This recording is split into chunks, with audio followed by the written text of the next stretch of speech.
Il était aux anges chaque fois qu'il pouvait amuser la galerie. Et il pouvait aller très loin dans la provocation. Il excellait dans ce domaine. Il n'aurait d'ailleurs jamais pu être aussi populaire s'il n'avait pas pris plaisir à ça.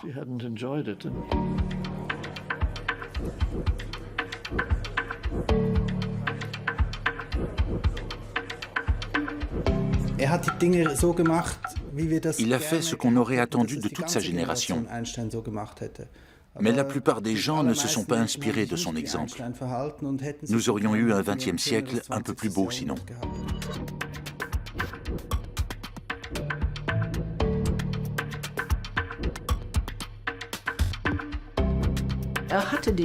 Einstein était considéré comme une référence. J'affirme haut et fort que son autorité s'appuyait sur deux axes. Être dans la vérité de l'espace et du temps, un sacré morceau, et être dans la vérité dans son temps.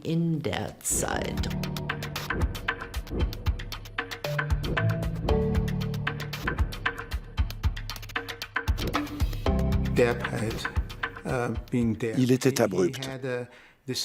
Il avait cette manière d'être assez brusque. Tout le monde connaît la photo où il tire la langue. Il disait les choses en face dans tous les domaines. Il était très direct, en physique, en politique et dans sa vie privée aussi.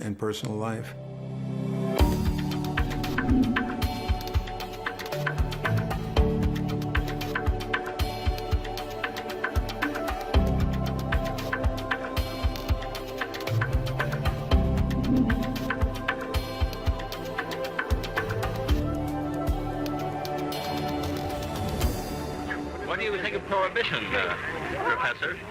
Ich trinke nicht, also ist mir das ganz gleich. En 1932, Albert Einstein arrive aux États-Unis.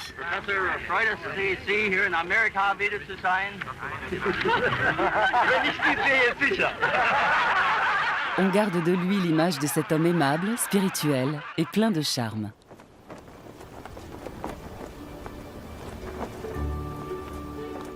Albert Einstein était déjà une icône, une star de la science de son vivant. De longues années après sa mort, des documents inédits sur sa vie mettent en lumière ses échecs et sa dimension humaine.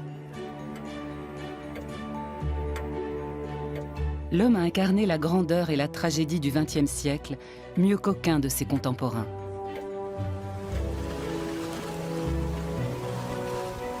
Mais que sait-on vraiment de lui ? Tous ces gens qu'il a croisés, tous ces lieux qu'il a foulés dans son insatiable odyssée, n'infirme-t-il pas cette image de voyageur solitaire portant le monde à la seule force de son esprit ? Est-il un saint qui planerait au-dessus des passions des mortels ? On peut retenir le piètre marié père, ou bien le savant Cosinus, professeur aussi charmant qu'excentrique, sorti tout droit de la culture pop.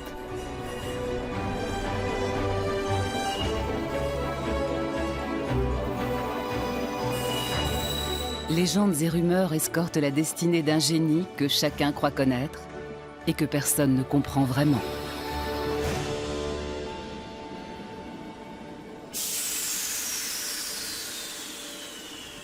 En 1932, le physicien Albert Einstein a déjà ses plus grandes découvertes scientifiques derrière lui. À Kaput, près de Potsdam, il vit une existence qui lui convient dans la forêt de Brandebourg, à des années-lumière de l'agitation de la grande métropole qu'est Berlin, pourtant très proche. Il se moque éperdument des apparences. Si les gens veulent me voir, je suis là. Et si ça les amuse de voir ce que je porte comme habit, je leur ouvre grand mon armoire. Il coulera 3 étés très heureux dans sa maison en bois. Cette propriété en lisière de forêt est un lieu de rencontre. Elle est ouverte à tous. Amis, hôtes de renom y défilent, rejoints à l'occasion par les 2 fils du premier mariage d'Albert Einstein. Les filles de sa seconde épouse, Ilse et Margot, ne manquent pas à l'appel. Elsa décharge son mari de tous les tracas domestiques et assure les arrières.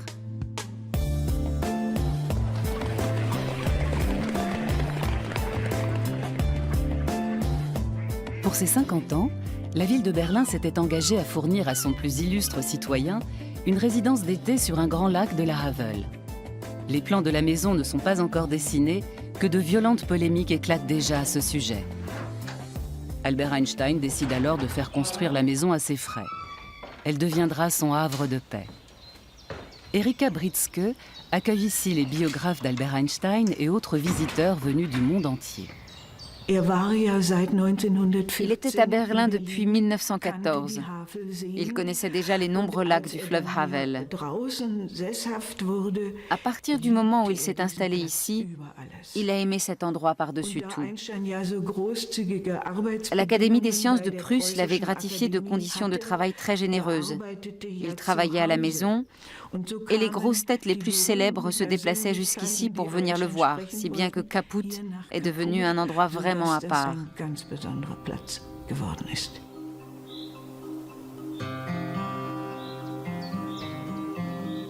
Albert Einstein aime suivre sa propre voie. Il reconnaît être quelqu'un qui n'a jamais appartenu de tout cœur à l'État, au pays natal, au cercle des amis, et pas même à la famille dans le sens étroit du terme. Une petite ritournelle de son cru exprime avec concision le fond de sa pensée. Je n'ai qu'une moue quand j'entends le petit mot « nous », comme si nous pouvions ne faire qu'un avec un autre animal. Toute approbation dissimule un abîme recouvert mais béant. Il était engagé tout en étant replié sur son monde. Il était en retrait de la société tout en s'engageant pour elle. Il jouait constamment sur ces deux tableaux. En allemand, on dirait « schillernde Figur », quelqu'un d'insaisissable, de très difficile à cerner. La ville de Berlin est plus qu'aucune autre intimement liée à la carrière d'Albert Einstein. Mais après 1933, la capitale allemande n'en effacera pas moins la trace des 2 décennies de complicité avec le chercheur qui avait trouvé en elle son ancrage. Quand Albert Einstein arrive à Berlin en avril 1914, il retrouve dans la capitale de l'empire de Guillaume II tout ce qu'il s'était ingénié à fuir quand il était jeune. Le lieu est cependant sur mesure pour les physiciens de son envergure. Dahlem, banlieue de Berlin encore très faiblement peuplée, est un bastion de l'excellence scientifique, l'équivalent allemand d'Oxford en somme. Albert Einstein est nommé directeur de l'Institut Guillaume II. Il doit se consacrer entièrement à son travail et se transformer en poule pondeuse, selon sa propre expression. Ce qui l'a attiré, c'est le Berlin intellectuel qui, à l'époque, était à la pointe dans le domaine des sciences physiques. Nombreux sont les grands noms de la physique qui se trouvaient à Berlin, lieu d'échange par excellence. Et voici que ces sommités berlinoises, qu'Einstein connaissait et admirait pour avoir lu leurs travaux, le sollicitaient pour qu'il les rejoigne. La conférence de Solvay, qui s'est tenue en 1911, a été décisive. Einstein était le benjamin des participants. Sa renommée et sa reconnaissance par la communauté scientifique ont fait un immense bond en avant à cette occasion. Le 25 novembre 1915 est le grand moment fondateur de la cosmologie moderne. À l'Académie des sciences de Prusse, Albert Einstein présente pour la première fois au public sa théorie de la relativité générale, ultime prolongement de sa théorie de la relativité restreinte. Il a 36 ans.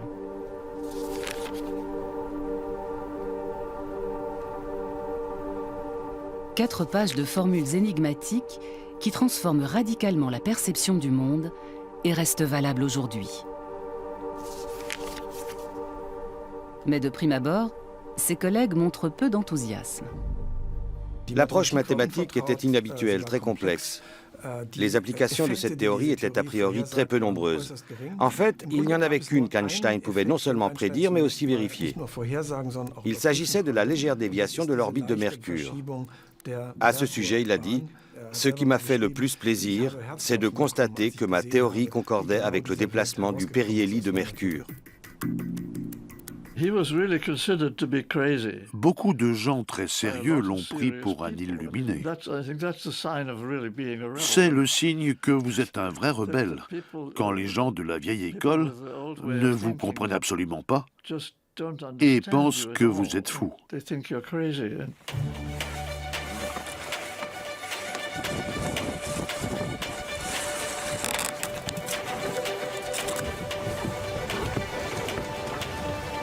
Mais cet insatiable aventurier est loin d'être fou. Son coup de génie de tous les superlatifs est l'aboutissement de plusieurs siècles d'errance spirituelle entre les notions d'espace, de temps et de gravitation universelle. Le chercheur obstiné sort finalement victorieux d'un bras de fer qu'il a opposé à Isaac Newton et aux lois de la physique classique.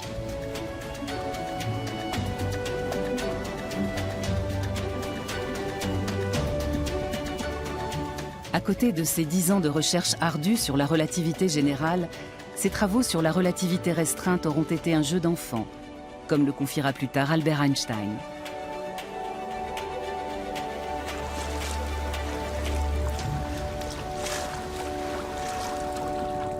Avec la théorie de la relativité générale, espace et temps ne sont plus un socle fixe, mais sont partie intégrante de l'événement physique.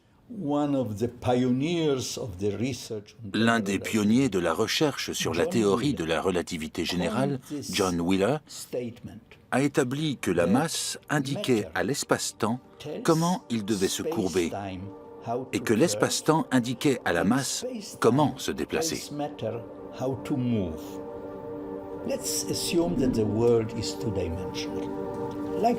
Imaginons un monde bidimensionnel comme le trampoline et plaçons un gros ballon censé représenter le soleil sur ce trampoline.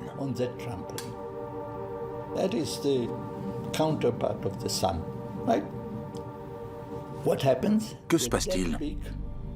Le gros ballon va creuser une vallée, va creuser notre monde. Maintenant, prenons une bille. Si cette bille n'est pas lancée à une vitesse suffisante, elle va terminer sa course sur le ballon. Continuons à imaginer. Le trampoline est désormais invisible. Nous ne voyons plus que le ballon et la bille. Nous concluons que le gros ballon a attiré la bille. C'est ce que voyait Newton.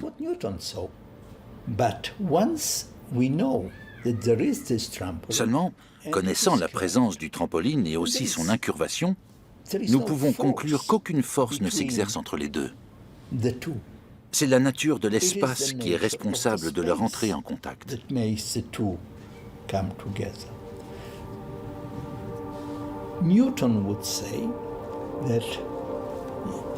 Newton affirmerait que deux corps se rencontrent sous l'effet de la loi de la gravitation universelle. Einstein dit « Mais non, il n'y a pas de force qui s'exprime entre les deux corps. Le mouvement résulte de la forme de l'espace qui est incurvé. »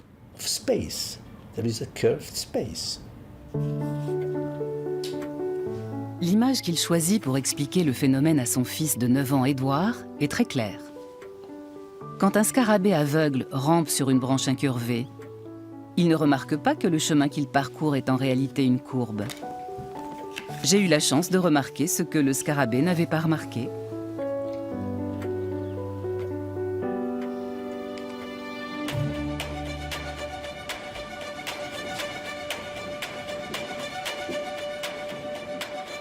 À l'origine de la théorie de la relativité générale, il y a une petite expérience de pensée qu'Albert Einstein qualifiera d'idée la plus lumineuse de sa vie.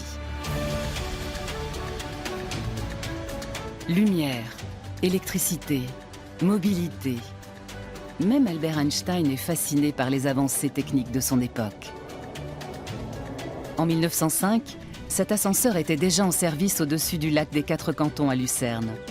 Peut-être une source d'inspiration pour lui. Toujours est-il qu'Albert Einstein imagine 3 scénarios. Tout d'abord, la cabine est posée sur la Terre. Le passager a les pieds collés au plancher, sous l'effet de la force de gravitation. Si le câble rompt, la cabine est en apesanteur et le passager flotte à l'intérieur. Si la cabine est tirée vers le haut par un câble imaginaire avec une accélération égale à la force de gravitation, le passager aura de nouveau les pieds collés au plancher.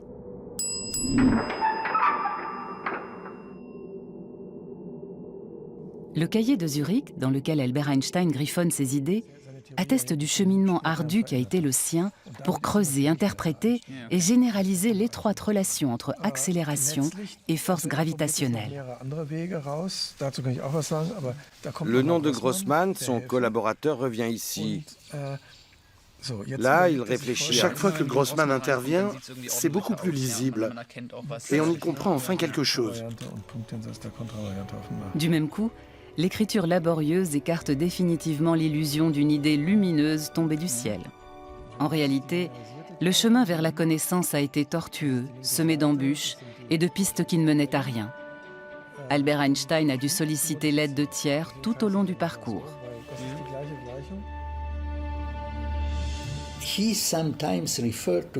Il lui arrivait souvent de se complaire dans une image de voyageur solitaire. Mais quand on regarde sa méthode de plus près, sa façon d'exercer son activité scientifique, on se rend compte qu'il n'était pas du tout isolé dans son coin. Il avait une abondante correspondance avec ses collègues qui étaient aussi des amis. Il partageait avec eux ses joies et ses frustrations. Albert Einstein n'aurait jamais eu le succès qu'il a eu s'il avait toujours fait bande à part. Il a sans aucun doute fait preuve d'une originalité rarement égalée, mais il a eu du soutien, c'est indéniable. Ce qui reste de plus remarquable dans l'œuvre d'Einstein, c'est la théorie de la relativité générale. Quelqu'un d'autre aurait pu trouver la théorie restreinte à sa place. Mais la théorie de la relativité générale aurait très bien pu ne jamais être découverte sans lui. C'était tellement inédit, tellement différent de tout le reste en science. Il est vraiment allé au fond des choses. C'est en ce point qu'il est semblable à Newton. Il ne s'est pas contenté de découvrir une nouvelle théorie, il a découvert un nouveau langage. On peut évoquer un vrai joyau mathématique qui ne ressemblait à rien de déjà vu. Pour les astrophysiciens d'aujourd'hui, Albert Einstein n'est autre qu'un nouveau Copernic, un Kepler, un Galilée de l'univers. En 1924, depuis l'observatoire du Mount Wilson, on aperçoit pour la première fois de nouvelles galaxies situées au-delà de notre Voie lactée. 5 ans plus tard, l'astronome américain Edwin Hubble recueille les premières informations sur le fait que l'univers est en expansion. Plus notre regard se porte loin, et plus nous nous plongeons dans le passé, jusqu'aux origines de l'univers. Albert Einstein a ouvert les portes d'un nouvel univers qui n'est ni éternel ni statique, mais dynamique et évolutif. Ce n'est que longtemps après sa mort que le bien fondé de la théorie de la relativité générale sera reconnu.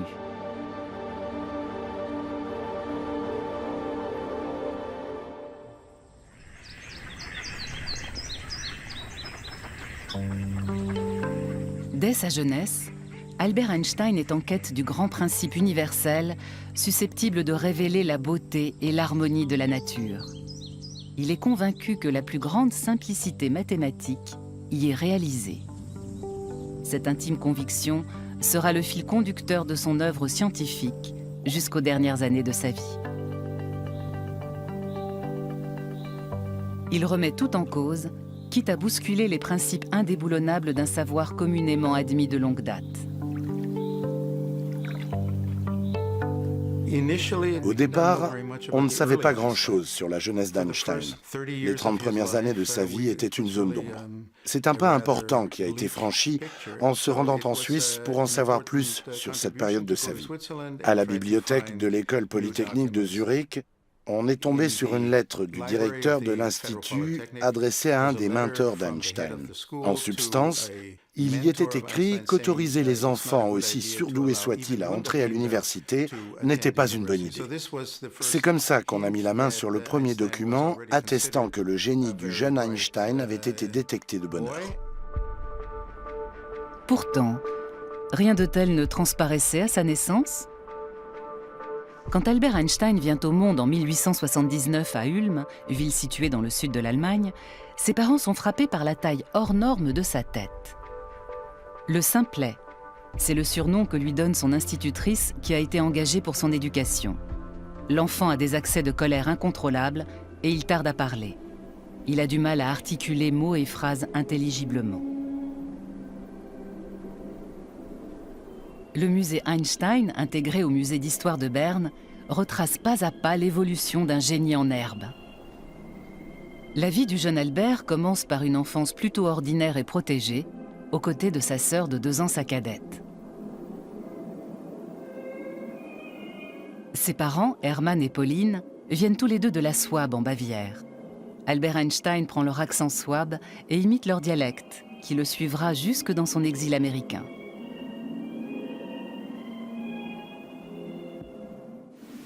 Son père vient de Buchau, sur le lac Feder. La famille d'Albert Einstein incarne l'histoire de la communauté juive d'Europe centrale. Ses grands-parents sont déjà assimilés dans la société allemande. Ils misent sur un enseignement laïque. Avoir une éducation solide et faire ses preuves sur le plan scientifique représente pour eux la voie royale vers la réussite et l'émancipation.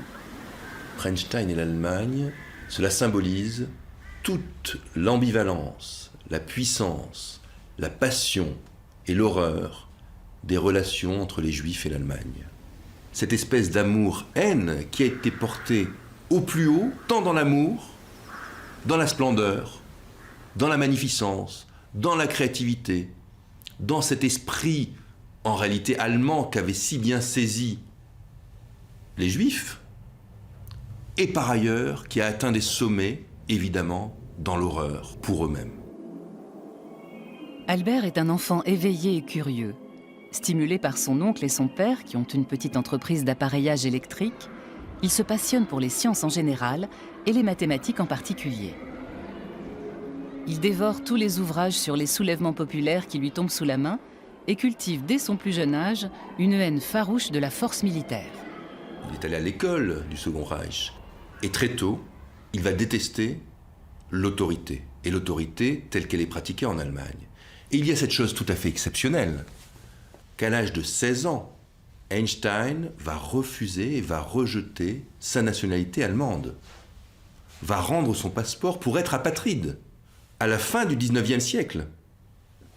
Mais il a cette opposition, une forme de haine de ce qu'est en train de devenir l'Allemagne, de cet autoritarisme qui tient en germe l'Allemagne du 1914. À 16 ans, avoir cette capacité de dire « je rends mon passeport » alors que les siens ont mis tant d'années à l'acquérir. Ses parents étaient partis s'installer à Pavie, en Italie. Albert avait laissé tomber le lycée pour les accompagner, à leur grand regret. Ensuite, il a décrété qu'il allait passer le concours d'entrée à l'école polytechnique de Zurich. Il est parti, mais s'est fait recaler à l'examen. Il était très sûr de lui, mais ça ne suffisait pas pour intégrer cette école sans diplôme d'études secondaires.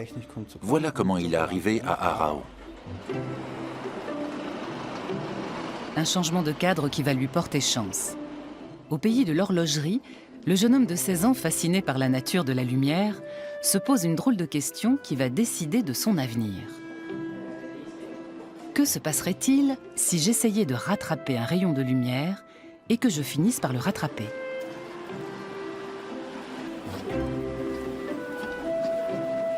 Un esprit très libéral règne dans le lycée du canton qu'il fréquente. Les enseignants encouragent leurs disciples à penser par eux-mêmes, ce qui fait forte impression sur lui. Les matières scientifiques sont mises à l'honneur dans cet enseignement. Le lien étroit entre l'électromagnétisme et la lumière le rattrape. Le jeune Albert Einstein se retrouve dans son élément grâce à l'expérience acquise au sein de l'entreprise familiale. C'est dans la ville suisse d'Aarau qu'est née la légende d'un Albert Einstein bien piètre élève. Il s'agit en fait d'un malentendu. Peu de temps avant le passage du baccalauréat, le système de notation change. Au lieu du 1, c'est désormais le 6 qui est la meilleure note. Albert Einstein, à qui on a par la suite volontiers prêté une réputation de cancre, obtient en fait les meilleurs résultats de son année. La seule copie d'examen qui laisse à désirer est sa rédaction en français, qui porte sur ses projets d'avenir. Le devoir est truffé de fautes de grammaire et d'orthographe. Si j'ai la chance de réussir aux examens, j'irai à l'école polytechnique à Zurich. J'irai à la Polytechnique à Zurich. À l'école Polytechnique. Albert Einstein se voit déjà professeur de physique théorique dans cet établissement. Une fonction en accord avec ses goûts personnels et son manque d'esprit pratique. Et ensuite, vous donnez votre version. D'accord? Qui aurait commencé?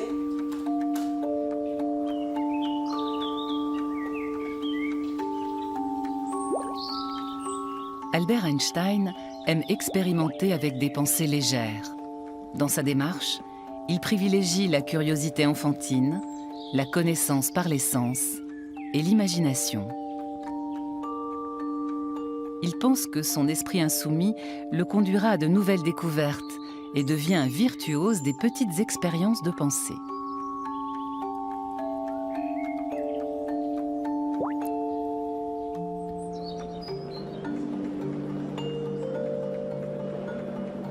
Les professeurs de l'école polytechnique ont affaire à un étudiant frondeur pour qui l'autorité inepte est l'ennemi numéro 1 de la vérité.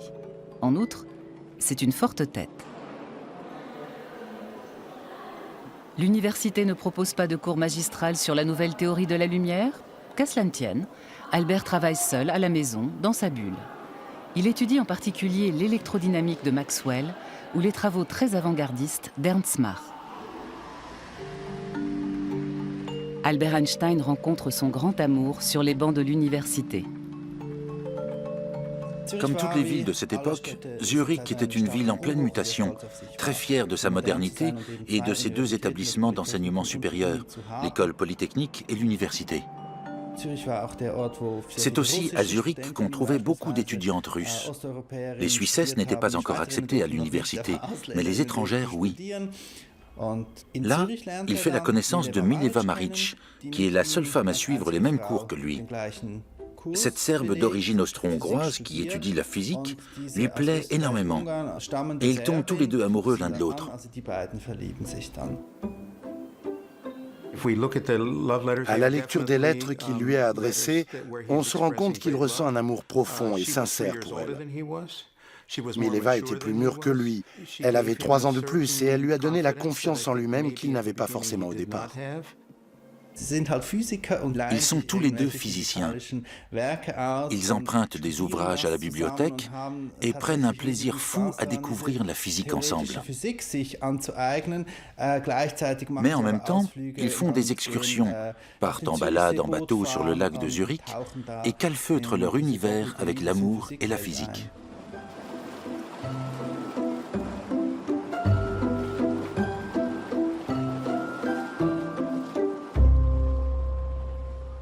À Zurich, Albert Einstein trouve un cercle d'amis sur lequel il peut compter et dont il saura se faire aider sans le moindre scrupule dans les temps difficiles. Marcel Grossman a rendu de fiers services à Einstein. Il le dit expressément dans son autobiographie, ou plutôt dans sa nécrologie, selon le terme qu'il emploie dans le journal du collège. Il confie qu'il sèche les cours, qu'il joue au hockey au cours de ses 2 premières années d'études. Mais il pouvait toujours s'en remettre aux notes que Grossman prenait méticuleusement pendant les cours. Il les a qualifiées de « bouées de sauvetage ».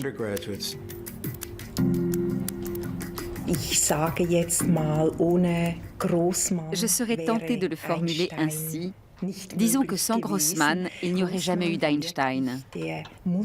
Grossman était vraiment un étudiant modèle à côté d'Einstein, qui était, lui, très épris de liberté et toujours un peu décalé. Il négligeait les travaux pratiques et avait même écopé d'un avertissement pour manque d'assiduité aux cours.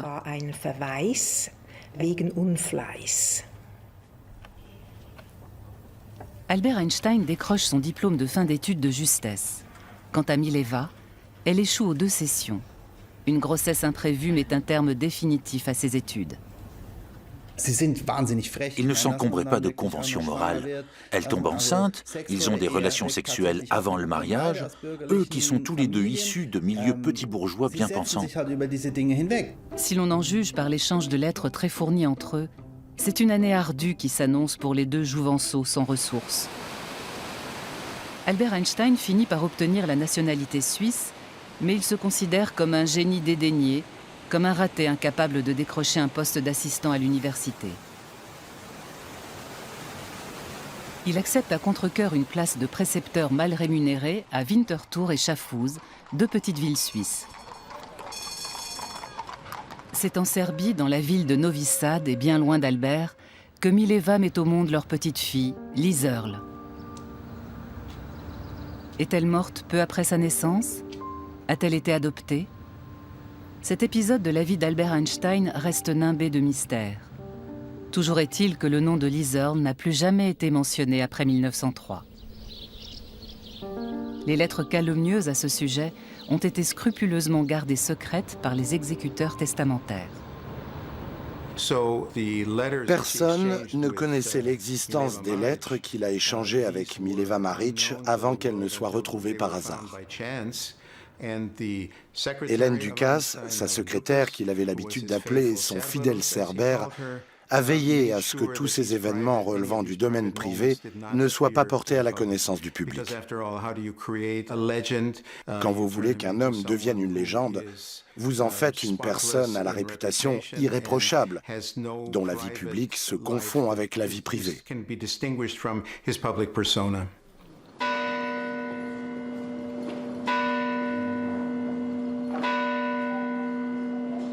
Une lueur d'espoir semble enfin poindre à l'horizon. Une fois de plus, c'est à son cercle d'amis qu'Albert Einstein doit son salut.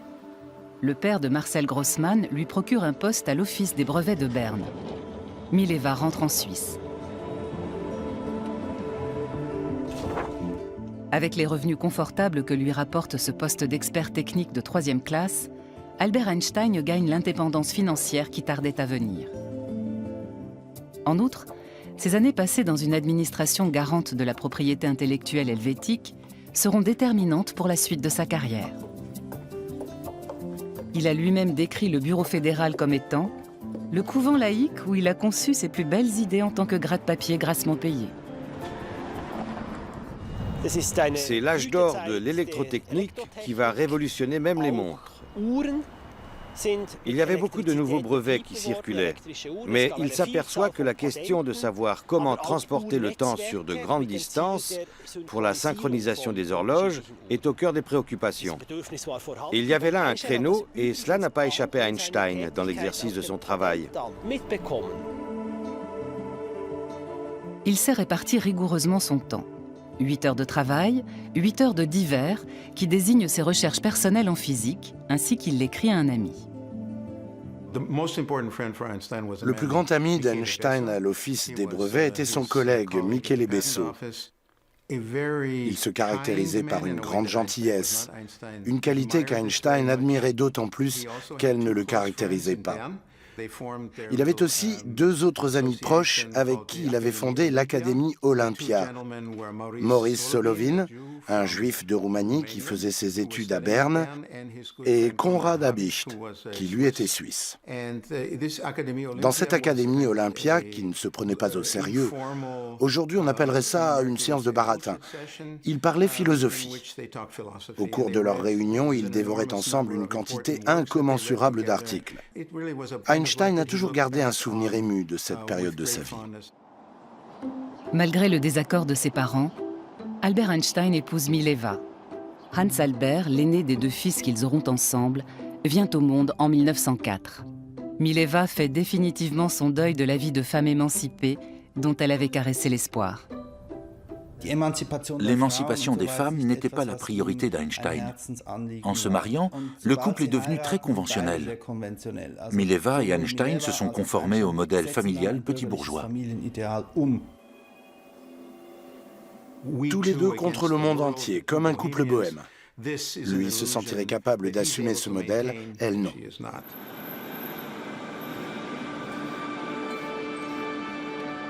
Au 49 de la rue Kramgasse à Berne, les conversations se poursuivent tard dans la nuit. C'est là qu'Einstein débute l'année 1905, qui restera comme une année prodigieuse. Un vrai feu d'artifice d'idées géniales qui restera dans les annales. Le degré de participation de la talentueuse physicienne qu'était Mileva reste à ce jour une énigme. Cher Habicht, écrit Albert Einstein à son ami de l'Académie Olympia. Que faites-vous donc, espèce de baleine congelée? Je vous promets 4 de mes travaux. Le premier concerne le rayonnement et les propriétés énergétiques de la lumière, et il est vraiment révolutionnaire. Le 4e article traite d'une électrodynamique des corps en mouvement qui vous intéressera sûrement.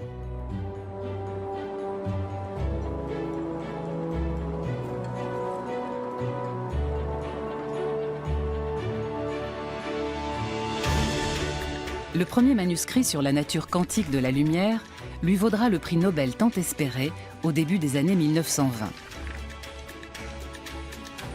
2 autres articles traitent des atomes et des molécules, les éléments fondamentaux de la nature.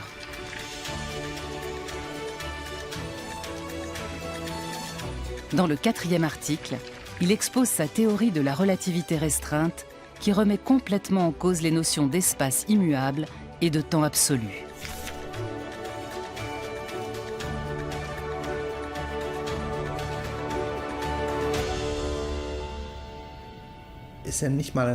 En 6 mois, même pas, il écrit tous ces articles qu'il envoie l'un après l'autre à Berlin où ils sont publiés. Et ces articles changent notre perception du monde. Hermann Minkowski, professeur de mathématiques à Zurich, met la dernière main à la théorie révolutionnaire d'Albert Einstein.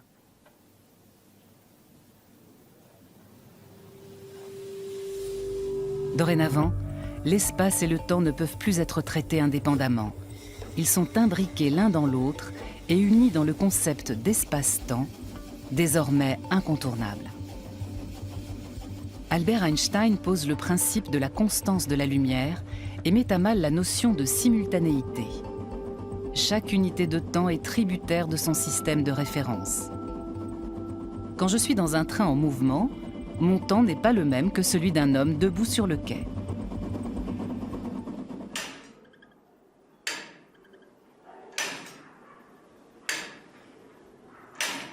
Depuis Isaac Newton, le temps absolu était posé comme le principe de la constance en physique. Pour les contemporains d'Albert Einstein, il est difficile d'admettre les théories révolutionnaires du physicien de génie, car sur Terre, les effets de la relativité sont bien trop faibles pour être perçus par nos sens. Je me suis demandé ce que ce concept de temps extensible voulait dire. Qu'est-ce que ça donnerait si cette horloge, qui est suspendue à 7 mètres au-dessus du sol, était en contact avec la Terre? Tic-tacerait-elle vraiment plus lentement, comme l'affirme la théorie de la relativité? Jusqu'à ce que je trouve une page sur Internet où l'on montrait comment faire les calculs. Je suis effectivement arrivé au résultat suivant. L'horloge à 7 mètres au-dessus du sol avance de 2,1 secondes tous les 100 millions d'années.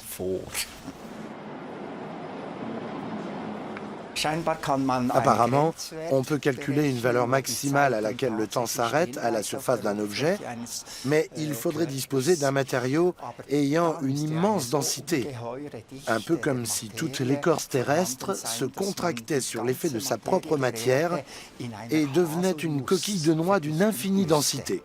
C'est le principe du trou noir. Après l'année prodigieuse, la carrière d'Albert Einstein décolle. Il est nommé professeur à Prague, puis à Zurich, avant d'être invité à rejoindre la communauté scientifique berlinoise. Une vie itinérante qui a raison du couple Einstein. À l'un les honneurs, à l'autre les cartons, écrit Mileva à une amie serbe de Novi Sad. Il a inventé 2 théories de la relativité. C'est l'un des fondateurs de la physique quantique. Mais quand on s'intéresse à lui de plus près, on est de plus en plus fasciné par la personnalité de l'homme. On pourrait le comparer à un cristal dans lequel se reflètent de nombreuses facettes du XXe siècle, y compris en marge de la physique.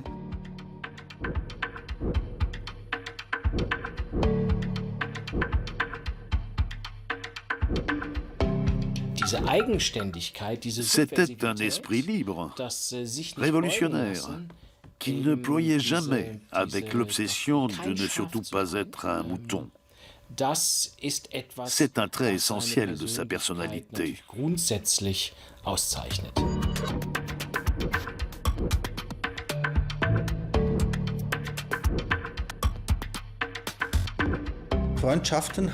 Il a entretenu de grandes amitiés masculines toute sa vie. C'était très important pour lui. Il ne laissait pas les femmes l'approcher facilement. Il les laissait venir et repartir. Le couple vit sa séparation définitive en juillet 1914 sur le quai de la gare d'Anhalt à Berlin. L'aîné de leurs deux fils, Hans Albert, a 10 ans, Édouard le cadet, 4 ans. Peu de temps auparavant, Albert Einstein a posé à Mileva des conditions draconiennes et irrecevables pour tenter de sauver leur couple.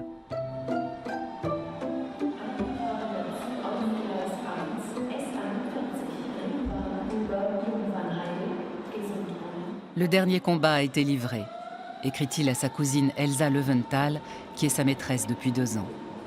Hier, ma femme est partie avec mes 2 fils. J'étais sur le quai et je les ai embrassés une dernière fois. J'ai pleuré comme un enfant. J'avoue que je me sens légèrement abattue. C'est une épreuve qui ressemble un peu à la mort.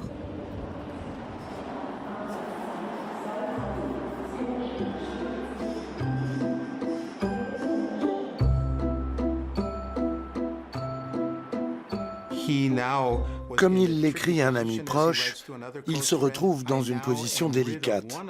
Il n'est pas séparé de l'une que l'autre veut déjà l'épouser.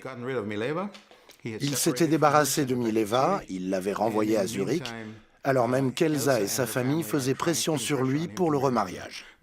Il a divorcé en février 1919 et s'est remarié l'été de la même année. Il était censé attendre 2 ans, mais Einstein était ainsi. Il prenait des raccourcis en physique comme dans la vie. Je voudrais qu'on en finisse définitivement avec l'idée qu'il était mufle avec les femmes de sa vie. Einstein a épousé sa première femme contre la volonté de ses parents. C'était un mariage d'amour sans concession. Ils étaient tous les deux amoureux. Mileva était très dépressive et il a essayé de s'en accommoder jusqu'au jour où il n'y est plus arrivé. Il l'a donc laissé tomber. Ensuite, quand il a été très malade, Elsa s'est occupée de lui. Mais il n'avait rien en commun avec Elsa. Elsa était une petite bourgeoise, en fait. Bien sûr, il a eu des aventures, mais il a raté ses 2 mariages, chacun pour des raisons différentes. Je trouve tout cela très triste, mais je ne vois aucune raison de l'accabler pour ça.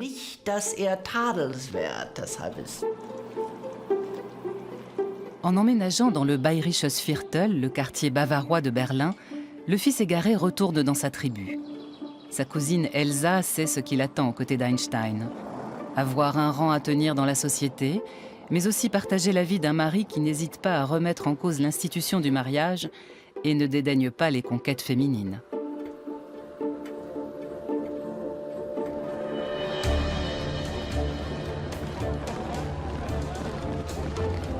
En août 1914, éclate la Première Guerre mondiale et l'élan patriotique s'embrase. Albert Einstein y voit le signe d'une hystérie collective. C'est dans ce genre d'épreuve qu'on se rend compte qu'on a affaire à des moutons, confie-t-il. Je n'ai que mépris et dégoût. Albert Einstein se déclare résolument pacifiste. Ses positions marginales sont tolérées, mais ne lui attirent pas que des amis.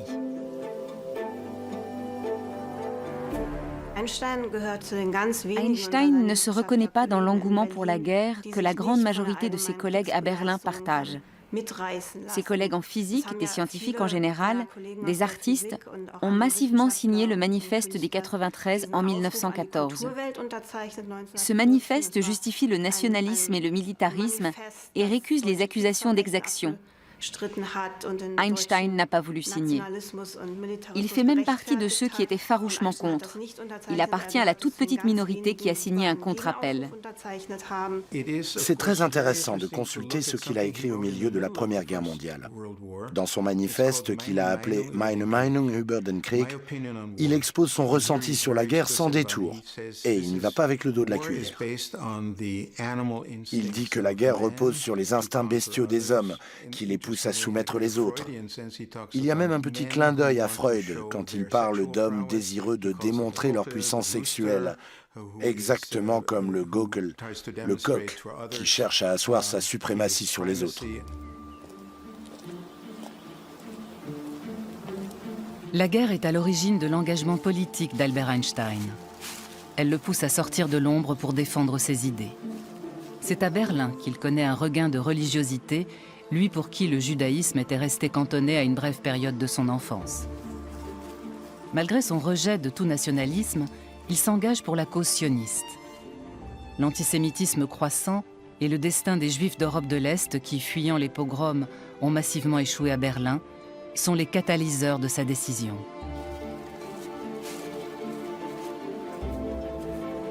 Ils venaient des villages appelés Shtetl en Russie, et ces Juifs d'Europe de l'Est étaient doublement dédaignés.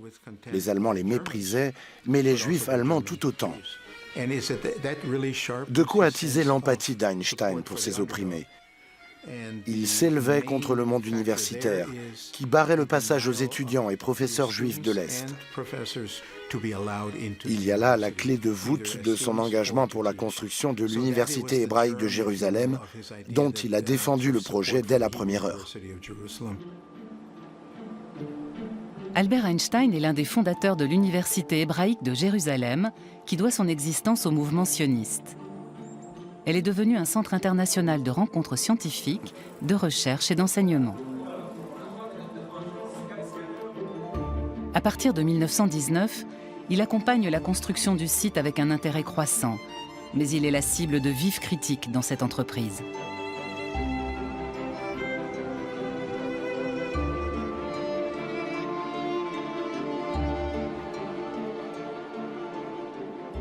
C'est l'un des premiers à défendre l'idée d'une patrie protégée avec ses traditions.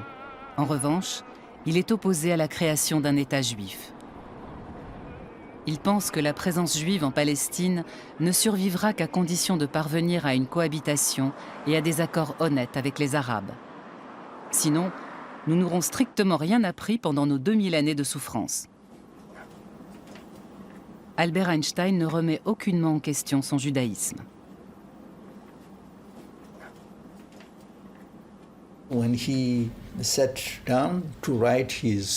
Quand il a couché ses dernières volontés dans son testament, il a pu exprimer son engagement en léguant tout son patrimoine à cette université, sa propriété intellectuelle s'entend. Ce sont les archives intellectuelles d'Einstein que nous avons ici. Il s'agit de sa bibliothèque personnelle qui représente tout de même près de 80 000 documents. Ces documents ont accompagné son activité scientifique, son engagement public en politique et son implication dans la cause juive. Il y a toute sa vie privée également.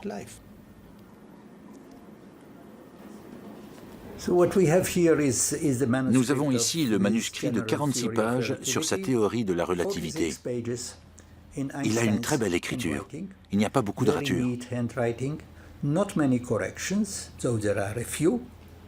Si vous vous intéressez surtout au contenu, tout cela existe en version imprimée que vous pouvez toujours consulter.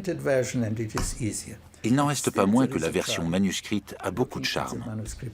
Elle vous permet de voir comment il travaillait au moment où il a écrit ça.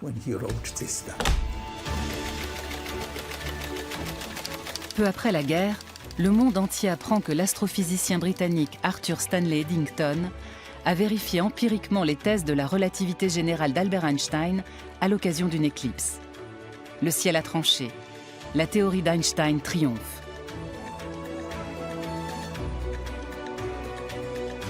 Dans une lettre qu'il adresse à Max Planck, son mentor de longue date, Albert Einstein écrit que c'est une bénédiction pour lui d'avoir pu vivre ce moment.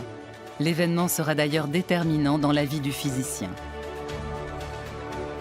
L'Europe sort exsangue de la guerre, et voilà qu'un homme armé d'un simple crayon et d'un morceau de papier sort une formule de son chapeau et nous explique le fonctionnement des astres. Il fait preuve d'une confiance en lui et d'un aplomb qui se sont perdus dans les décombres de la guerre où toutes les valeurs se sont effondrées.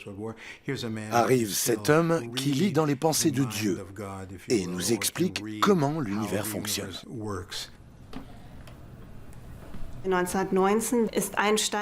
Des milliers d'articles de journaux lui ont été consacrés au début des années 1920. Tout y passait. Son goût pour les conversations téléphoniques, son talent de violoniste, ses habitudes vestimentaires. Et puis la radio a pris le relais, mais les films aussi. Einstein était omniprésent et avec lui, sa théorie de la relativité.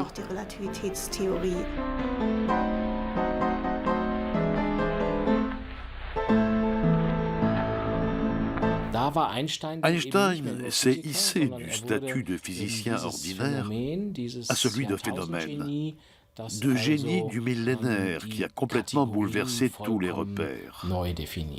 On l'a soudain vu changer d'allure. Sa chevelure est devenue encore plus hirsute, ses choix vestimentaires plus excentriques, et il y a toute une série de clichés de lui qui sont devenus cultes.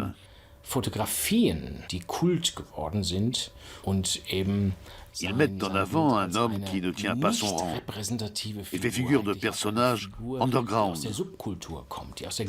Cette image d'Einstein a fini par s'imposer. Elle a fait le tour du monde.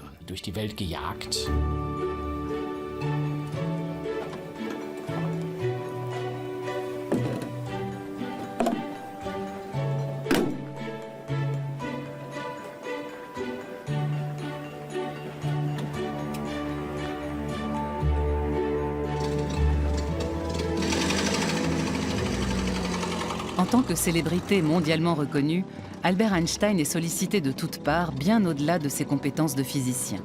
Sa voix a du poids. Ça m'apprendra à n'avoir eu que mépris pour l'autorité. Le destin s'est chargé de faire de moi une autorité, soupire-t-il, confronté à sa popularité déjà légendaire.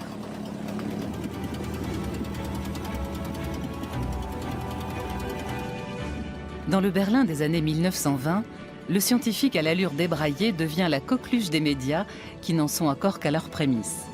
Les femmes sont très attirées par lui. D'un côté, il s'amuse de ce grand tohu-bohu autour de sa personne. Il n'y a désormais plus un homme de la rue qui ne débatte de la véracité de la théorie de la relativité. Mais d'un autre côté, il n'est pas insensible à l'accueil que lui réserve l'élite de la société. Ses apparitions publiques sont mises en scène comme des spectacles. Pour lui, c'est certainement la force d'attraction du mystère qui fascine à ce point les gens.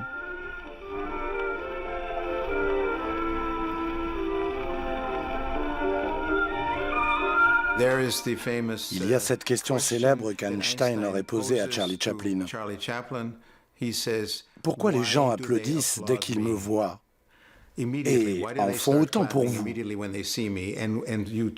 La réponse de Chaplin: parce qu'ils ne comprennent rien à ce que vous racontez et qu'ils croient tout comprendre de moi.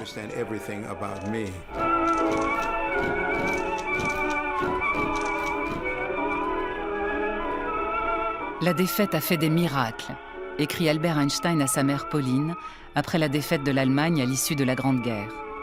En démocrate et socialiste convaincu, il croit fermement à un nouveau départ.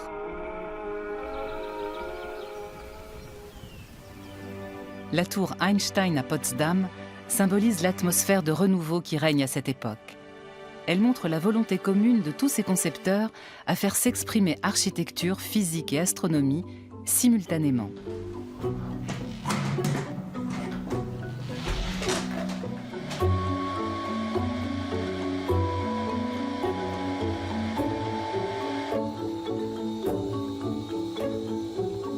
L'Observatoire astrophysique de Potsdam continue à remplir sa mission première. La lumière, principale source d'information qui relie des observateurs terrestres à l'univers, continue d'y être décryptée.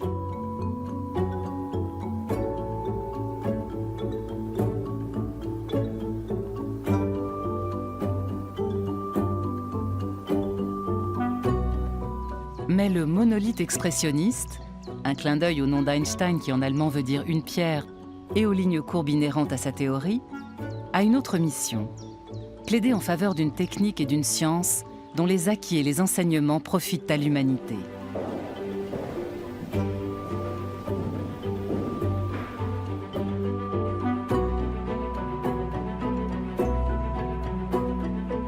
Armé de son passeport suisse, l'érudit allemand, fervent cosmopolite, effectue en 1921 son premier grand voyage outre-Atlantique. C'est en proie à des sentiments mitigés qu'il accompagne avec sa femme une délégation officielle juive. Ce n'est pas de gaieté de cœur que je me rends en Amérique. Je le fais dans l'intérêt des sionistes qui doivent aller mendier des fonds en dollars pour la construction du site universitaire, confie-t-il à son ami Maurice Solovine dans une lettre. Aux USA, il est accueilli en véritable héros.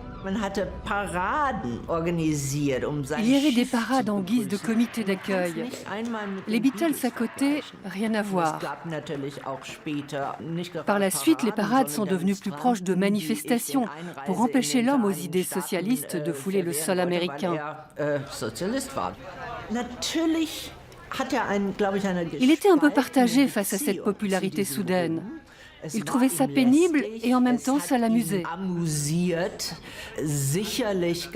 Il y a certainement des blagues qu'il a faites pour mieux se protéger. Mais il savait aussi très bien se servir de sa renommée à des fins politiques. À partir de 1919, Einstein est devenu un produit phare des exportations de notre pays et les Allemands ne lui en ont pas été reconnaissants. Ils lui en ont voulu pour ça.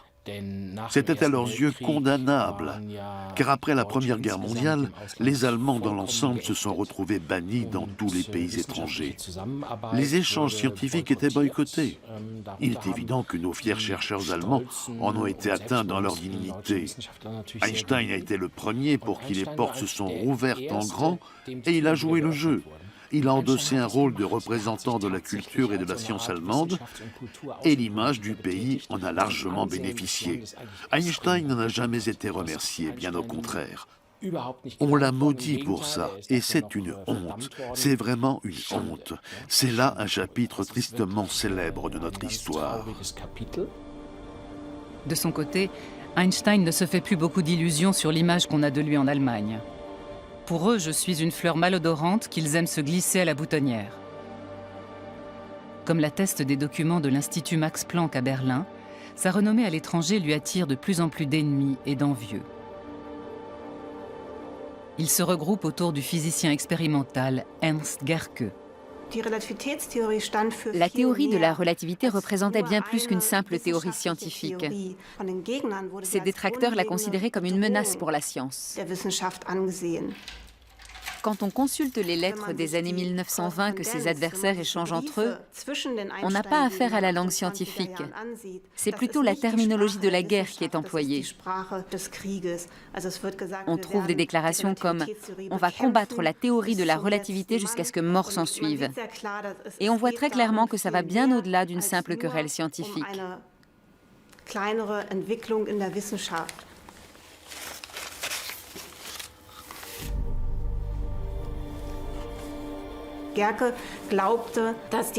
Ernst Gerke pensait que la théorie de la relativité était un emballement médiatique monté de toutes pièces par la presse.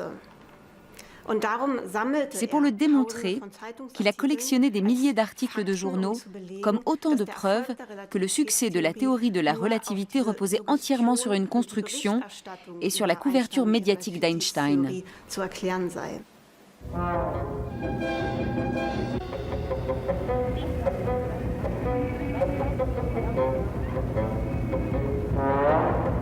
Einstein, le relativiste juif qui pactise avec les communistes et l'étranger, le traître à la patrie pendant la Grande Guerre.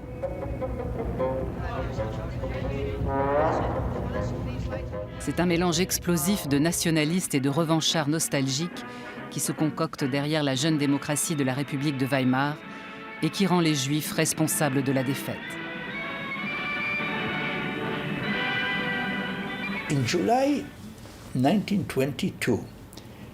En juillet 1922, le ministre juif des Affaires étrangères, Walter Rathenau, a été assassiné à Berlin par des groupes extrémistes de droite, vétérans de l'armée allemande.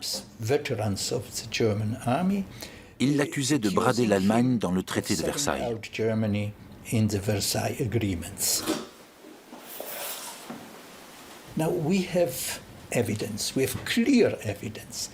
Nous avons aujourd'hui la preuve irréfutable qu'Einstein était sur la liste des hommes à abattre. Et il s'est trouvé des gens pour lui conseiller de quitter l'Allemagne pendant un certain temps. Il est allé au Japon, fêté comme un héros pendant 43 jours. Il s'est adressé à une foule de 10 000 étudiants, un moment à marquer d'une pierre blanche. C'est aussi très intéressant du point de vue de l'histoire de la relativité, car c'est au Japon qu'il a révélé pour la première fois les circonstances dans lesquelles il avait imaginé sa théorie et quelles en étaient les grandes lignes.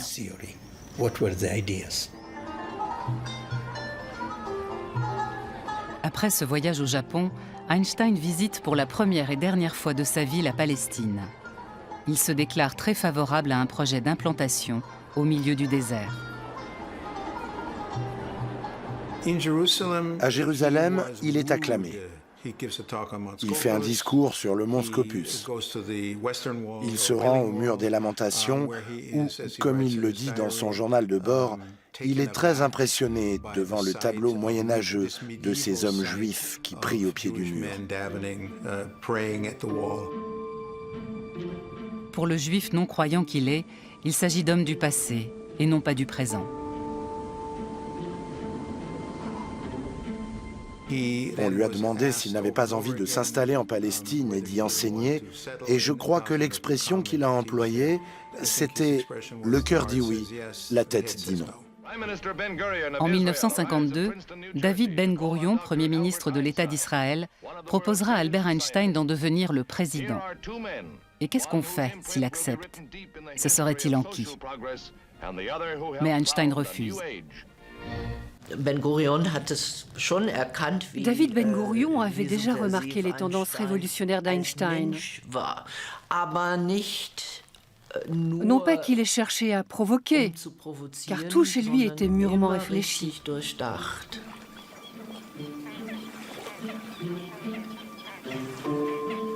Albert Einstein sait pertinemment qu'il ne serait pas à sa place en tant que représentant d'un État ou d'un parti politique.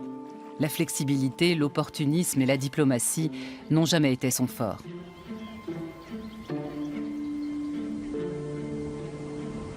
Le physicien du siècle est aussi un homme très engagé en politique.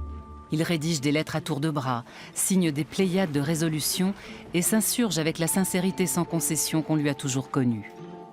Au dernier souffle de la République de Weimar, le volume de sa correspondance explose.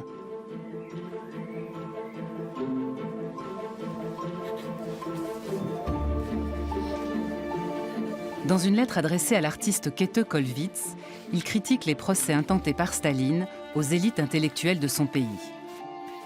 Qui aurait cru que cette évolution que nous avons observée plein d'espoir aurait pu conduire à de telles horreurs? En juillet 1932, il adresse depuis Caput une lettre ouverte à Sigmund Freud qui est à Vienne. Existe-t-il un moyen d'affranchir les hommes de la menace de la guerre? Que faire contre les psychoses de haine et de destruction? À l'instar de tant d'autres, il mesure l'ampleur du danger fasciste et de la menace d'embrasement du monde que fait naître le Parti national-socialiste. Il pense que tout complice de la destruction de la démocratie s'expose à vivre sa propre chute.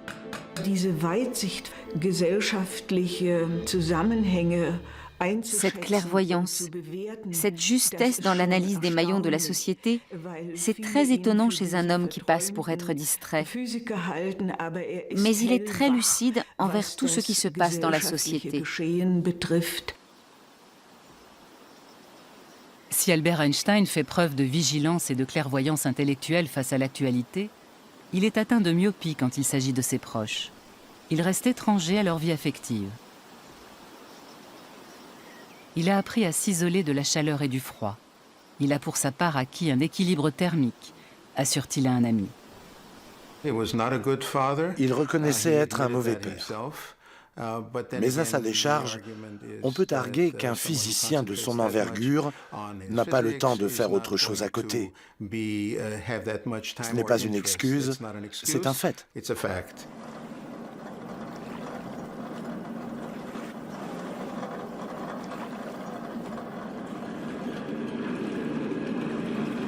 Pendant 3 ans, Kaput est le centre du monde pour Albert Einstein.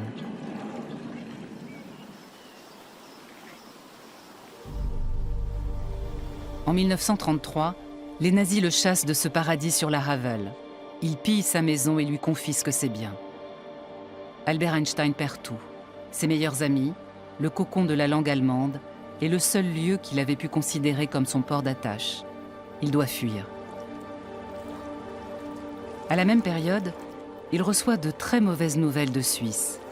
Son fils cadet ne va pas bien.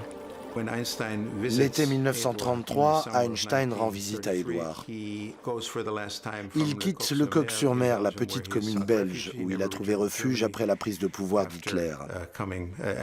Et il retrouve son fils cadet à Burgolsli, une clinique très réputée à la périphérie de Zurich, où sont internés les gens atteints de troubles mentaux. C'est ici qu'Albert Einstein prend définitivement congé de Mileva et de son cher fils Édouard, schizophrène, interné dans un hôpital psychiatrique pour une durée indéterminée. Un traumatisme indélébile pour la mère, et pour le père, un constat d'impuissance face à ce qu'il considère comme un coup du destin. Il l'avouait lui-même lorsqu'il disait « Mon fils restera le seul problème sans solution ». Il y a dans l'attitude d'Einstein, dans cette sorte de... c'est pas un abandon de son fils, mais dans cette sorte de distance tellement compréhensible, dans cette sorte de refus de la maladie, dans cette sorte de frayeur. Et c'est cela qui est intéressant, c'est que cet homme qui n'avait peur de rien, qui n'avait pas peur de Goebbels, qui n'avait pas peur de Staline, qui n'avait pas peur de John Edgar Hoover, qui les avait affrontés, avait peur de cette maladie, avait trouvé quelque chose de plus fort que lui. C'était un problème qu'il n'arrivait pas à maîtriser, malgré sa capacité d'analyse d'une part et son humour de l'autre. Il reste quelques photos avec son fils, dont certaines prises lors de la dernière visite à Burgolsli. Elles en disent plus long que n'importe quel discours, car Einstein joue du violon. C'est très touchant de voir qu'Einstein rend visite à son fils à l'hôpital et lui joue du violon. C'est une tentative de communiquer avec ce fils par la musique.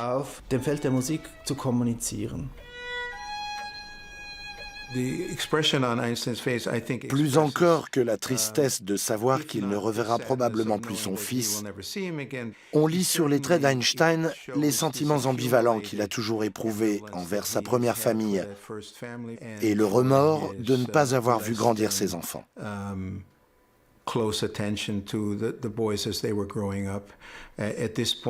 Édouard a 23 ans, il survivra à son père de 10 ans et décédera à l'âge de 65 ans. C'est quelqu'un qui n'aura jamais la chance de vivre une vie normale.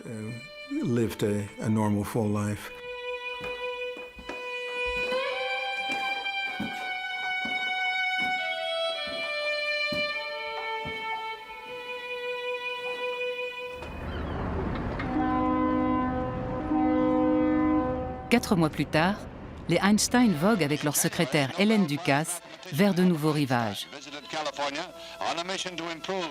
Les journalistes jubilent. Perdu pour l'Europe, gagné pour l'Amérique.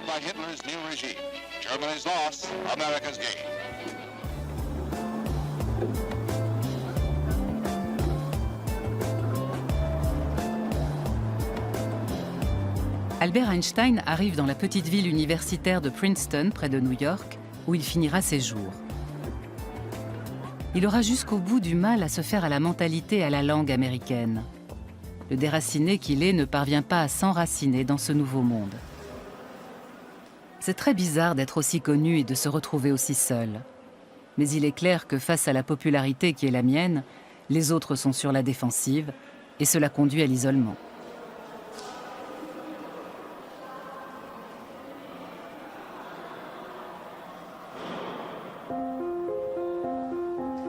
Les 5 premières années, Albert Einstein les passe dans le Fine Hall, l'institut de physique le plus illustre de l'université. Il a trouvé une image magnifique pour décrire Princeton. Un village très tranquille et cérémonieux, habité par des demi-dieux juchés sur des échasses. Halb-Goethe aufstelzen.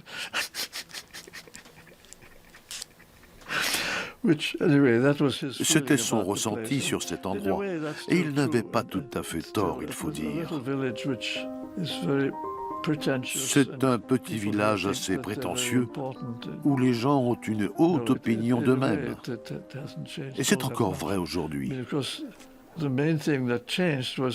Le seul élément nouveau, c'est la mixité, car il y a des étudiantes maintenant. Ça a fait évoluer la ville.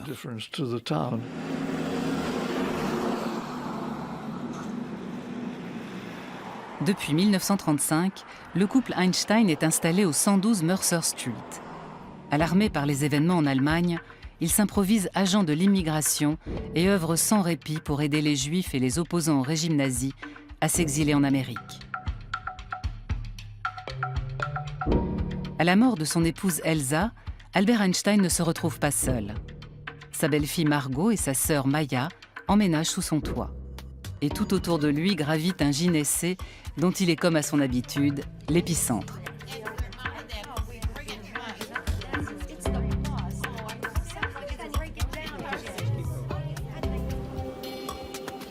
À l'Institute for Advanced Study, l'Institut des études supérieures de Princeton, véritable Eldorado des plus grands penseurs du monde entier, Albert Einstein occupe le poste qu'il gardera jusqu'à la fin de sa carrière.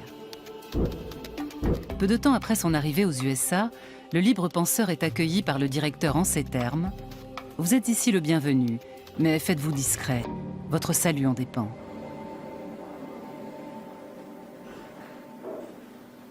À l'Institut, Albert Einstein s'immerge dans l'univers des formules mathématiques, la science restant pour lui le domaine le plus stimulant.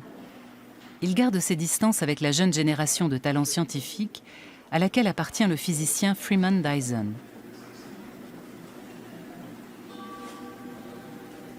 Puis-je la voir de plus près?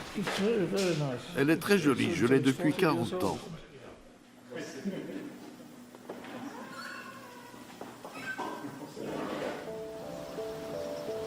Pour ses collègues et les étudiants de l'Institut, Albert Einstein reste un marginal, un solitaire. Il y avait deux endroits qui étaient nos lieux d'échange, la cantine et la salle de séminaire. Et Einstein restait à l'écart des deux.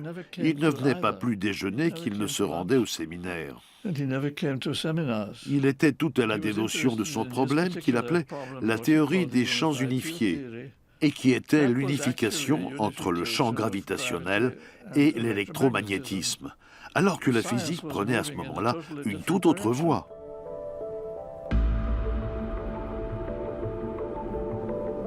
Le plus grand mystère pour moi, c'est qu'il ne se soit jamais intéressé à la théorie des trous noirs, qui était la synthèse de la gravitation et de l'électromagnétisme. Chaque galaxie a un énorme trou noir en son centre qui joue un grand rôle dans toute l'histoire du cosmos. C'est quelque chose d'absolument essentiel dans notre vision de l'univers et c'est la conséquence la plus sensationnelle de la théorie de la relativité générale. Le trou noir est la plus belle chose qui est découlée de la théorie d'Einstein. Il faut dire que nous étions des jeunes gens très arrogants. Nous faisions des choses extraordinaires et l'idée que nous aurions pu apprendre quelque chose d'Einstein ne nous a jamais traversé l'esprit. Lui, de son côté, considérait qu'il n'avait rien à apprendre de nous. C'était un fait établi. Le manque d'intérêt était réciproque et c'est une honte quand on y repense.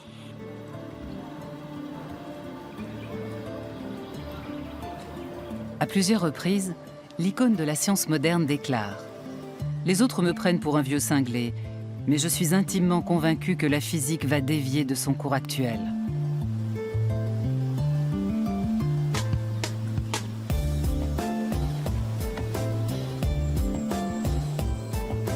L'Amérique a fait d'Einstein une icône immortelle, mais elle a aussi propagé l'idée que son idole n'a plus rien généré de nouveau sur ses vieux jours. Ce n'est pas un hasard si cette appréciation erronée est émise par une société qui n'apprécie pas outre mesure de se voir confrontée aux questions qu'Einstein a placées au centre du débat pendant son exil. Il avait tellement contribué à la physique et à la science qu'il aurait pu se reposer sur ses lauriers pour le restant de ses jours. Il n'en serait pas moins resté ce grand scientifique dont la légitimité était établie. Mais ce qui est remarquable, c'est qu'il n'a pas voulu en rester là. Après son arrivée aux États-Unis, son travail est devenu plus politique. Il se sentait concerné par la paix. Et c'est devenu un citoyen du monde.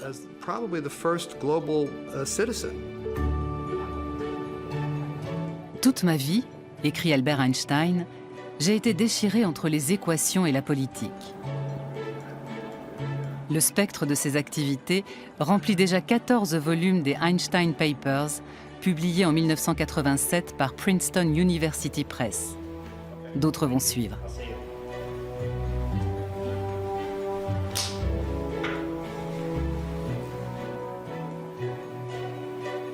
Récemment, tous les documents disponibles sur le physicien des années berlinoises ont été mis en ligne sur Internet. Le travail sur les années aux USA reste encore à faire.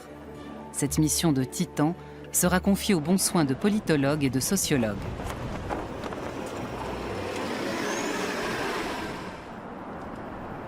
En 1940, à Trenton, Albert Einstein prête serment sur la Constitution américaine et devient citoyen américain tout en conservant son passeport suisse. Le plus célèbre des réfugiés politiques américains n'en restera pas moins un citoyen qui continue à dire le fond de sa pensée, sans crainte ni concession. Il n'a jamais cessé de se voir comme un rebelle. Cette solidarité qu'il avait vis-à-vis des opprimés était au centre de la légende d'Einstein dans la sphère politique. Dans ce pays, il était horrifié par l'attitude des Blancs envers les Africains, tous ceux qu'on appelait les nègres. Il a manifesté sa solidarité avec eux à maintes reprises. Il a fait des discours dans la Lincoln University, qui est une université fréquentée exclusivement par des Noirs. Il s'était lié d'amitié avec Paul Robeson, qui luttait pour l'égalité des droits civiques. À Princeton, Einstein n'hésite pas à flâner dans les quartiers noirs, autour de la Witherspoon Street, où très peu de Blancs s'aventurent.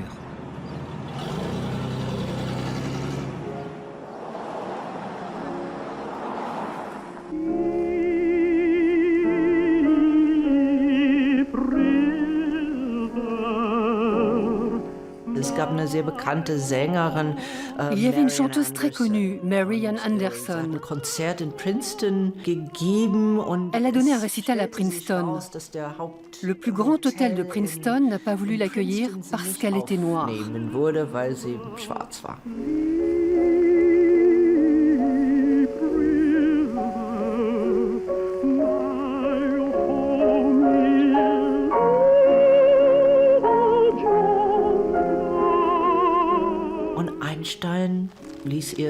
Einstein lui a fait savoir qu'elle était la bienvenue chez lui. Ils sont restés amis à vie. Pour chacun de ces pays de résidence, Albert Einstein est un volcan imprévisible qui peut s'embraser à tout moment. Le sentiment de peur lui est étranger. « Personne ne peut m'atteindre, dit-il. Tout glisse sur moi comme de l'eau sur des ailes de canard. » Confie-t-il à sa dernière maîtresse, Johanna Fantova.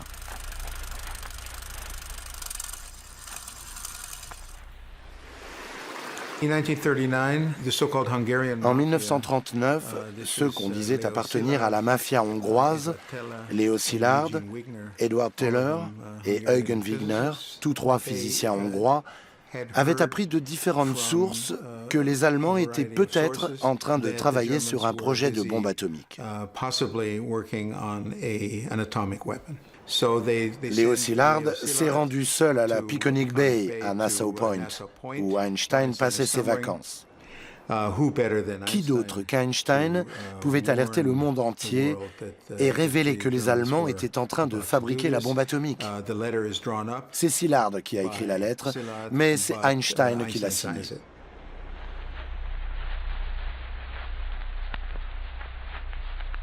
Une lettre lourde de conséquences. Le péché originel d'Albert Einstein qui va faire de lui le père de la bombe atomique. Il considère la lettre où il conseille au président Roosevelt de développer son programme d'armes nucléaires comme la plus grande erreur de sa vie. Devant la menace que fait planer la dictature nazie, il ne voit pourtant pas d'autre issue. Einstein s'est vu dans l'obligation politique de signer cette lettre. Il n'a plus été mêlé au reste de l'entreprise, car il était connu, même aux États-Unis, pour être un libre penseur très critique. Il y a un énorme dossier sur Einstein.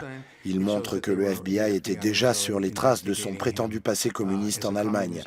Il a été accusé d'avoir fréquenté des groupes pacifistes et bien sûr, le pacifisme dans ce contexte de guerre froide était considéré comme une prise de position pro-soviétique. Du genre, si vous êtes pacifiste, c'est que vous n'êtes pas pour nous. Pour toutes ces raisons, il n'était pas question de mettre Einstein dans le secret. Et l'affirmation qu'il est responsable de la bombe atomique est parfaitement fausse. La masse d'un corps est la mesure de son contenu en énergie. La plus célèbre formule du monde, Albert Einstein l'avait développée en supplément de sa théorie de la relativité restreinte. En 1905, il ne pouvait pas se douter du potentiel de destruction que recélait la fatale équation. Quand cela a donné lieu à la fabrication de la bombe atomique larguée sur le Japon, Einstein a été l'un des premiers à être épouvanté par cette évolution et à vouloir informer sur les dangers de la technologie nucléaire à des fins militaires. Le mouvement de la paix tel que nous le connaissons aujourd'hui et l'opposition à l'armement nucléaire, c'est en partie à Einstein qu'on les doit. Dans une émission télévisée qui fait sensation, Albert Einstein dénonce la folle course à l'armement entre les Russes et les Américains.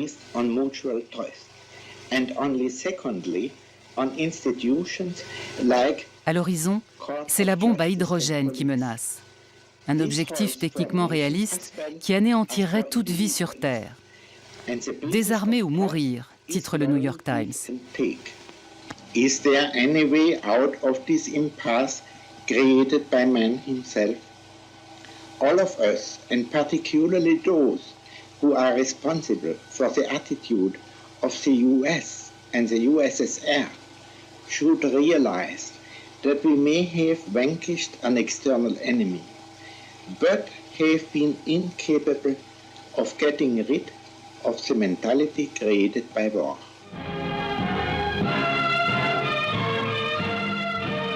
Sous la direction d'Edgar Hoover, le FBI amasse un énorme dossier de plus de 1800 pages sur Albert Einstein. McCarthy entame alors une chasse aux sorcières qui vise tous ceux qui sont proches du Parti communiste. The fight against the Communist Party has been a double battle. One against the subversion of the principles of American society, the other against espionage. Les dénonciations empoisonnent le climat aux USA. Albert Einstein, qui est personnellement visé, n'hésite pas à se servir de sa popularité. Il prend haut et fort la défense de citoyens mis au banc de la société américaine, comme le physicien Robert Oppenheimer, et de ceux qui, comme les époux Rosenberg, sont condamnés à mort pour espionnage. Il était vraiment digne de sa réputation. Il disait ce qu'il pensait et se moquait des conséquences. C'est vraiment un aspect intéressant de sa personnalité. Il pouvait dire tout ce qu'il voulait, il était intouchable.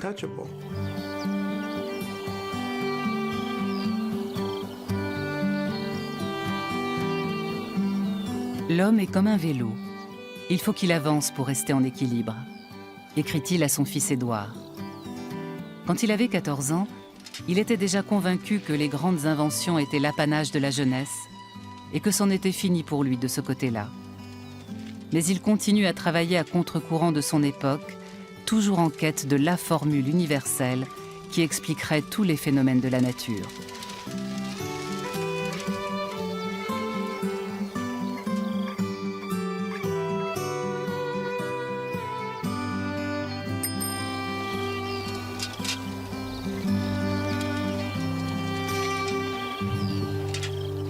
Je crois que la notion de contradiction est centrale pour Einstein. Einstein, c'est ce que démontrent ses grands travaux.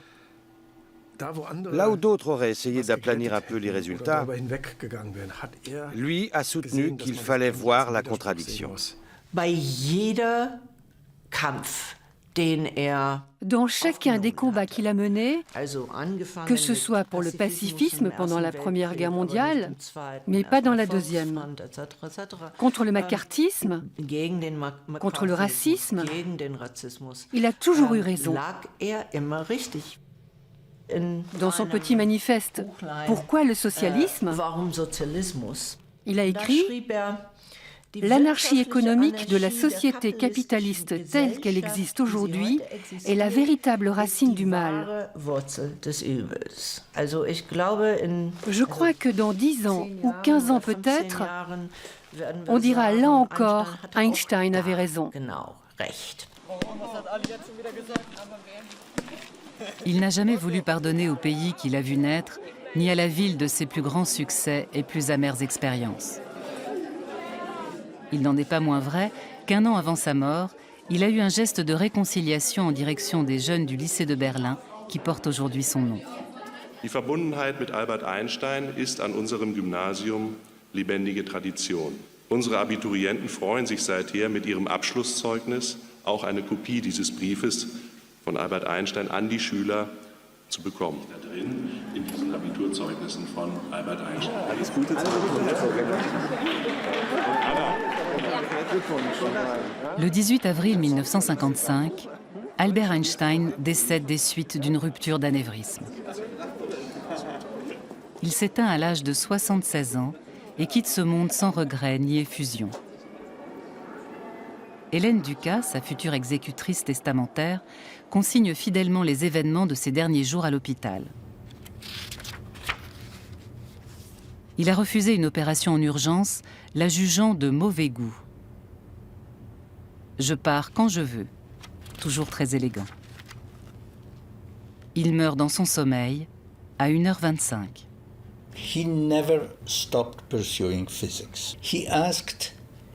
Il n'a jamais cessé de faire de la physique. Il a réclamé son carnet et s'est débattu jusqu'au bout avec des équations pour essayer de faire aboutir ses recherches sur la théorie des champs unifiés. C'est la même semaine qu'il a signé le manifeste Einstein-Russell, avec ses vues sur la politique mondiale, la paix et la guerre. Et il a aussi écrit un discours qu'il voulait prononcer à l'occasion du 7e anniversaire de l'indépendance d'Israël. À sa demande, il est incinéré le jour même de sa mort. Ses cendres sont dispersées au large du petit État de Delaware, en Nouvelle-Angleterre. Et que surtout, personne ne songe à garder mes ossements comme des reliques. La mort ne veut rien dire, avait écrit Albert Einstein 3 mois avant la fin, en apprenant le décès de son meilleur ami Michele Besso en Suisse. Pour nous, physiciens convaincus, la distinction entre passé, présent et futur n'est qu'une illusion, même si elle a la vie dure.